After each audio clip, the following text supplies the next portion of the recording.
Mayonnaise வந்து காலி ஆயிடுச்சு இன்றைக்கி மார்னிங்கோட. ஸோ நான் இப்போ வந்து புதுசாக திருப்பி செஞ்சு வந்து ஸ்டோர் பண்ண போகிறேன். உங்களுக்கும் காமிச்சிடலாம் அப்படின்னு இருக்கேன். ஃபஸ்ட்டு இந்த மாதிரி ஒரு ஜார் எடுத்துக்கோங்க. சின்ன ஜாரே போதும். நிறைய செய்கிற மாதிரி இருந்தால் பெரிய ஜார் எடுத்துக்கோங்க.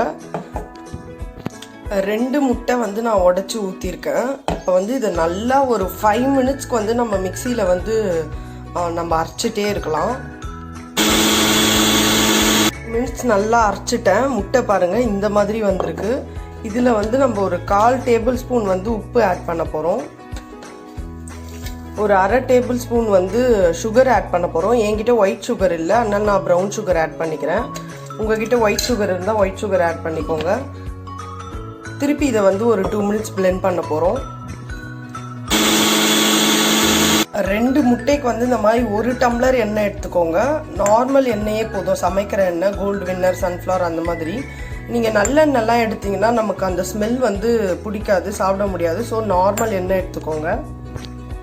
மொத்தமாக நம்ம வந்து ஊற்றி அரைக்கக்கூடாது. சும்மா கொஞ்சம் கொஞ்சமாக ஊற்றி நம்ம பிளெண்ட் பண்ணிகிட்டே இருக்கலாம். இதை வந்து ஒரு 2 மினிட்ஸ் பிளெண்ட் பண்ணி எடுத்துடலாம். 2 மினிட்ஸ் பிளெண்ட் பண்ணிட்டேன். திருப்பி கொஞ்சம் எண்ணெய் ஊற்றிடலாம். இதை ஒரு 2 மினிட்ஸ் பிளெண்ட் பண்ணலாம்.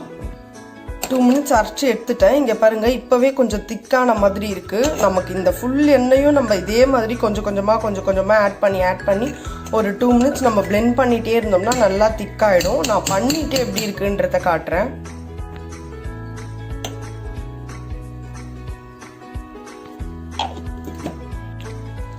½ டம்ளர் வந்து எண்ணெய் நான் ஆட் பண்ணி அரைச்சிட்டேன். இங்கே பாருங்கள் எவ்வளோ திக்காக வந்திருக்கு. இன்னும் நம்ம ½ டம்ளர் ஆட் பண்ணும்போது இன்னும் திக்காக வரும். ஸ்வீட்டோ சால்ட்டோ நீங்கள் டேஸ்ட் பண்ணி பார்த்துட்டு உங்களுக்கு ஏற்ற மாதிரி நீங்கள் ஆட் பண்ணிக்கோங்க. எனக்கு போதும். இந்த ½ டம்ளரையும் நான் அதே மாதிரி ஆட் பண்ணி அரைச்சிட்டு அதுக்கப்புறம் காட்டுறேன். 1 டம்ளர் ஆயிலும் நான் வந்து ஊற்றி பிளெண்ட் பண்ணிட்டேன். இங்கே பாருங்கள் எவ்வளோ திக்காக வந்திருக்குன்னு. நான் வந்து ப்ரௌன் சுகர் ஆட் பண்ணதால் கலர் வந்து கொஞ்சம் ஒரு மாதிரி ப்ரௌனாக இருக்குது. நீங்கள் ஒயிட் சுகர் ஆட் பண்ணிங்கன்னா அப்படியே பார்க்கவே ரொம்ப ஒயிட்டாக இருக்கும். இப்படியேவும் நம்ம யூஸ் பண்ணலாம். இல்லைனா நீங்கள் வந்து கார்லிக் வேணும்னா கார்லிக்கும் நீங்கள் ஆட் பண்ணி பேஸ்ட் பண்ணிக்கலாம். நான் வந்து இன்றைக்கி வந்து மஸ்டர்ட் தான் போட போகிறேன். மஸ்டர்ட் பவுட்ரு பண்ணி வச்சுருக்கேன். அதையும் ஒரு வாட்டி போட்டு பிளெண்ட் பண்ணிட போகிறேன். கடுகு வந்து இந்த மாதிரி பச்சையாகவே பவுட்ரு பண்ணி வச்சுருக்கேன். அதை ஆட் பண்ணிக்க போகிறேன். ரொம்ப ஆட் பண்ணிடாதீங்க, கசக்கும். சும்மா கொஞ்சம் ஆட் பண்ணால் போதும். இதை ஆட் பண்ணிவிட்டு இன்னும் ஒரு வாட்டி வந்து ஒரு 2 மினிட்ஸ் பிளெண்ட் பண்ணிவிட்டு நம்ம ஆஃப் பண்ணிடலாம். அவ்வளோதான். நமக்கு வந்து மைனஸ் வந்து வீட்டிலே ரெடி பண்ணியாச்சு. ரொம்ப சிம்பிள் தான். வெறும் நமக்கு எக்கோ எண்ணெயோ இருந்தால் போதும்.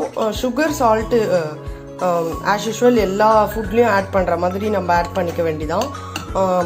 ஆனால் பொறுமையாக இருக்கணும். நம்ம பிளெண்ட் பண்ணிகிட்டே இருக்கணும். இதை பொறுமையாக நம்ம மொத்த எண்ணெயும் ஒரே டைமில் நம்ம ஊற்றி பிளெண்ட் பண்ணிட்டோம்னா தண்ணி ஆகிடும். இந்த மாதிரி திக்காக வராது.